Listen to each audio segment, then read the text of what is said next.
1 Korintus 15 ayat 10 bagian B. Dan kasih karunia yang dianugerahkannya kepadaku tidak sia-sia. Jadi dari ayat tersebut Paulus itu setelah menerima anugerah Tuhan dan anugerah Tuhan dia menyadari sempurna, Paulus tidak mau menyia-nyiakan. Jadi setiap pemberian kalau tidak dihargai atau diabaikan begitu saja, semua akan menjadi sia-sia. Betul?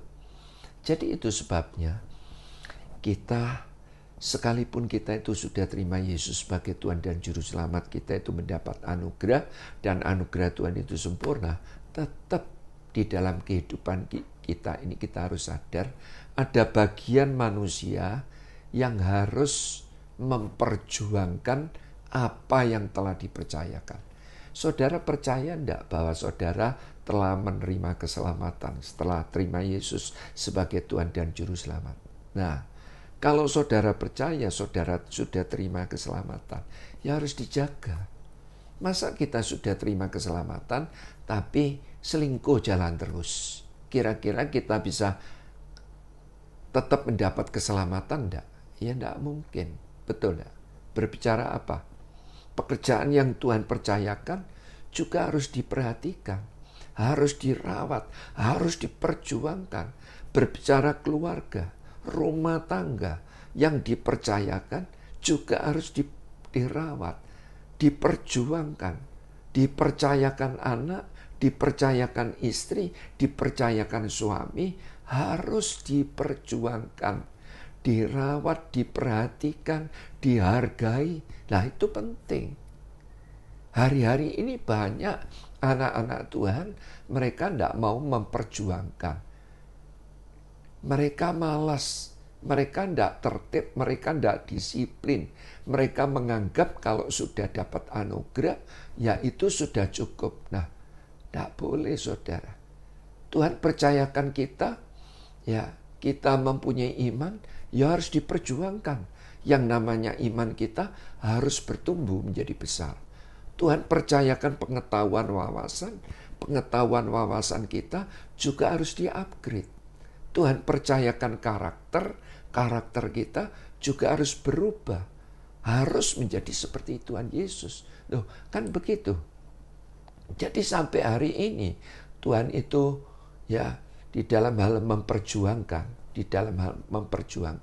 Tuhan memang berkehendak supaya kita apapun yang Tuhan percayakan kita harus memperjuangkannya. Ya, baik keluarga, keuangan, ya semuanya yang ada pada kita yang adalah milik Tuhan itu harus diperjuangkan, dihargai, dirawat, harus begitu. Jadi itu penting. Contoh kita diberi tubuh, kalau kita tidak jaga, ya makan kita tidak tertib. Kita tidak pernah jaga untuk kesehatan kita. Dan kalau sakit gimana? Kita yang rugi. Betul tidak? Nah, jadi itu sebabnya. Apapun yang Tuhan telah percayakan, kita harus perjuangkan. Kita harus hargai. Kita harus rawat. Amin. Kita harus perhatikan. Itu. Ya.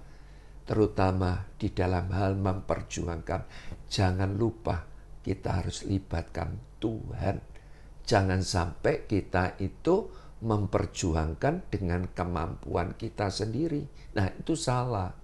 Yang artinya apa? Kita mempunyai beban pergumulan, ya kalau kita tidak bisa mengatasi, kita yang terbatas ini kita harus berdoa, minta pertolongan Tuhan. Tuhan, aku mempunyai persoalan, aku tidak bisa menyelesaikan. Ulurkan tanganmu, tolong aku Tuhan. Jagai hati pikiranku supaya ada damai sejahtera, supaya ada hikmat. Nah, itu libatkan Tuhan. Dan bahkan saya memberitahu saudara, ya sampai detik ini Tuhan itu mau bekerja sama dengan manusia. Contoh di dalam peristiwa, ya dalam kisah Natal, pada waktu Maria itu ya mendapat anugerah dia akan hamil dari Roh Kudus, dan Maria itu berbicara kepada Yusuf, dan Yusuf yang mendengar bahwa Maria ini sebelum dinikahi hamil, Nah, Yusuf menjadi apa? Menjadi ragu. Diam-diam akan ditinggalkan. Sekalipun Alkitab katakan hatinya tulus, tetapi dia tidak mau ribut-ribut. Sebab apa? Aku belum menikahi, tapi kok hamil kan gitu. Bingung loh Yusuf. Tetapi pada waktu saat dia galau dan kacau, dia tertidur, dan kemudian malaikat Tuhan menghampiri Yusuf, dan Yusuf diberitahu, Yusuf, engkau harus mengambil Maria, sebab bayi yang ada di dalam kandungan itu adalah dari Roh Kudus, dan kalau itu lahir, hendaklah engkau menamai dia Yesus. Nah, sebab oleh karena Yesuslah dunia ini akan diselamatkan. Puji Tuhan. Setelah Yusuf mendapat petunjuk daripada malaikat Tuhan, dia mau mengambil Maria. Bukti bahwa Tuhan itu mau bekerja sama dengan manusia. Jadi itu sebabnya kehidupan saudara dan saya setelah saudara terima Yesus sebagai Tuhan dan Juru Selamat, kita mendapat anugerah, tetap ada bagian yang harus kita perjuangkan.